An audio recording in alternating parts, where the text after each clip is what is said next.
Hello, everyone, and welcome back to another episode of Learn English with Podcast. I'm Mark, and as always, I'm joined by my wonderful co-host, Sarah. How are you today, Sarah? I'm doing great, Mark. I've actually just finished my second cup of coffee, so I am full of energy and ready to talk. And today's topic is perfect for coffee lovers like me. It really is. Today, we are diving into a story that sounds like a paradox. We're talking about Starbucks, the biggest coffee chain in the world, and its complicated relationship with Italy, the country that basically invented modern coffee culture. It's a fascinating story, isn't it? I mean, Howard Schultz, the man who built the Starbucks empire, actually got his inspiration from the espresso bars in Milan back in the 80s.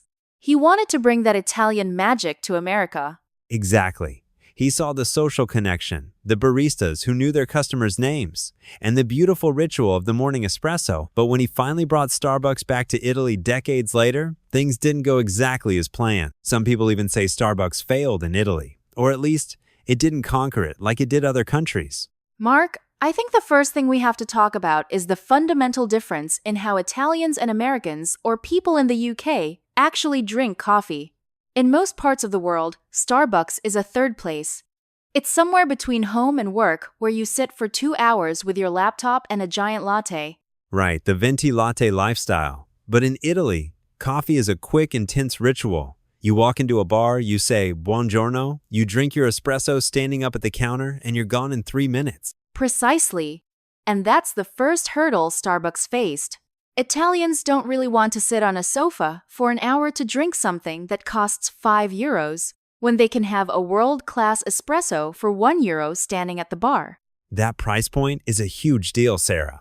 If you tell an Italian that a coffee costs more than €1 or €2, they might think you're playing a joke on them. Starbucks is a luxury experience, but for Italians, coffee is a daily right, almost like water. And let's talk about the milk. In Italy, a cappuccino is a breakfast drink. If you order a giant caramel macchiato with extra syrup at 4 p.m., an Italian barista might look at you like you're from another planet. Starbucks tried to sell a version of Italian culture back to Italians, but it was a version that had been Americanized. But we have to be fair, Sarah. They didn't just open a tiny shop in a mall. They opened that massive, beautiful Reserve Roastery in Milan in 2018. It's inside an old post office, and it's honestly one of the most beautiful coffee shops I've ever seen. Oh, it's stunning. I've been there. It's like a cathedral of coffee. But that's the point, it's a tourist attraction. When Starbucks entered Italy, they knew they couldn't compete with the local neighborhood bar on price or authenticity. So, they went for spectacle.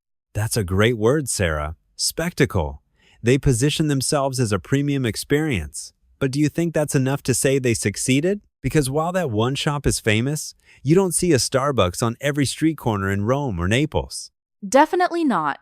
In fact, in many Italian cities, the local sentiment was very anti-Starbucks. People felt that a big American corporation was trying to colonize their most sacred tradition. There were even protests in some places when they planted palm trees in front of the Milan Cathedral as part of their marketing. I remember that. It was quite a scandal. It shows how protective Italians are of their piazza and their aesthetic. Starbucks is seen as a symbol of globalization, and Italy is a country that prides itself on local and slow. Another thing to consider, Mark, is the quality. Italians are very picky. They have a very high standard for what a good espresso should taste like. While Starbucks has improved its coffee quality over the years, it's still a chain flavor. That's true. If you go to a small town in Tuscany, the local bar has been using the same roaster for 50 years. The locals know the owner, they know the blend. A green mermaid logo doesn't carry the same weight of trust there. And let's not forget the to-go culture. Starbucks made the paper cup famous, but walking down the street with a giant plastic cup of iced coffee is just not an Italian thing. They prefer a ceramic cup and a glass of water on the side. So, would you say Starbucks failed, or did they just find a very small niche? I think failed might be a strong word because they are still there, but they certainly haven't disrupted the market the way they hoped. They are a place for teenagers who want a frappuccino and for tourists who want free Wi-Fi. They aren't the place where the average Italian goes for their daily caffeine fix. That was a great deep dive, Sarah. Now, before we finish, I want us to look at some of the language we use today. We use some really natural expressions that our listeners can use in their own conversations. I noticed one right at the beginning. You said Starbucks struggle to conquer the heart of Italy. That word struggle is so useful.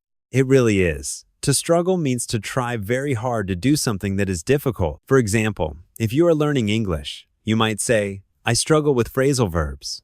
It means they are hard for you, but you are trying. Exactly. And then I mentioned that the price was a huge deal.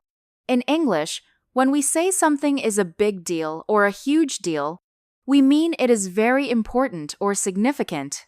Right. You could say, learning English is a big deal for my career. It shows that it's not just a small detail. It's something that matters a lot. We also use the phrase, played a joke on them. Mark, you said that if a coffee costs €5, Italians think someone is playing a joke. This is a common way to say someone is trying to trick you or be funny at your expense. Yes. Like if my friend told me he won the lottery, I would ask, are you playing a joke on me? It's a very natural, friendly way to express disbelief. Another one I liked was caffeine fix. I said Italians go to the local bar for their daily caffeine fix. A fix in this context is an informal way to talk about a regular dose of something feel you need, like coffee or even exercise. I love that one. I need my morning fix of news. Or, I need my coffee fix before I can talk to anyone. It's very common in casual conversation. And finally, we talked about conquering the heart. When a brand or a person conquers the heart of a place, it means they become very loved and accepted. Starbucks might have opened stores, but they haven't quite conquered the Italian heart yet. That's a perfect summary, Sarah. It's all about emotional connection, not just business. Well, this has been a very caffeinated and interesting conversation, Mark. I think our listeners have a lot to think about and some great new phrases to practice. I agree. Thank you all for listening to Learn English with Podcast. Remember to practice these expressions in your daily life. And maybe go have a coffee while you do it. See you in the next episode. Goodbye, everyone. Bye.